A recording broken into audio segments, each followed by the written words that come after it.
This is the story of Charlie Soap. The Wikipedia version of his life states that he was Wilma Mankiller's husband. That is true. But his story, and his meaning to the story of Wilma and of the Cherokee Nation, drills much deeper. To many, he is a warrior for Cherokee communities. For me, he was also the lead character of the first news stories I reported between 1983 and 1986. Over the decades since the 1980s, he became a beloved friend and a mentor.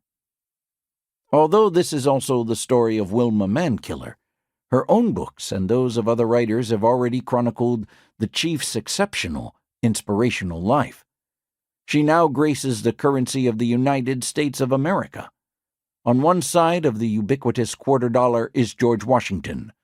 On a commemorative coin issued as part of the American Women Quarters program, Wilma Mankiller is on the other. If only it were Charlie Soap's profile instead of George's. In Cherokee Wolf Clan culture, Wilma represented the front of the pack, setting direction and pace. This leadership is crucial, but insufficient. Charlie was the rear guard, serving and leading from the back of the pack. Together, Wilma and Charlie reinvented community development for Native Americans and reignited the willpower of the Cherokee people by doing one seemingly simple thing.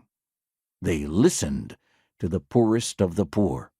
They heard their pleas for the most basic human need, water, and they worked alongside their communities to solve problems that had spanned generations. America has a drinking water problem, the Wall Street Journal reported on its front page as the fall of 2022 began. Throughout that first week of September, the nation turned its attention to Jackson, Mississippi, a predominantly African-American city with no safe drinking water. "This is unbearable," one Jackson citizen told reporters. She was not alone in holding that opinion.